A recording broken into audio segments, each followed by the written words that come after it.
حضرت علی رضی اللہ تعالیٰ عنہ کا فرمان ہے کہ جس شخص نے ایک فرض روزہ چھوڑ دیا پھر قیامت تک اس کی قضا میں نفل روزے رکھتا رہا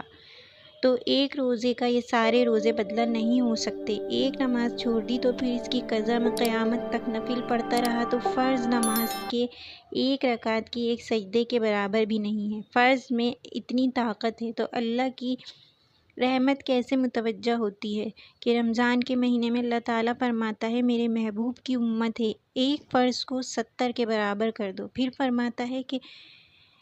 نفل کو فرضوں کے برابر کر دو، پھر فرماتا ہے کہ جو رات کو تراویح پڑھے گا اور دن میں روزہ رکھے گا آخر میں اس کو ایسا پاک کر دوں گا کہ اس کے ذمے ایک ذرہ برابر بھی گناہ نہیں بچے گا، سب گناہ اللہ تعالیٰ اس کے معاف فرما دے گا۔ حضور صلی اللہ علیہ وآلہ وسلم فرماتے ہیں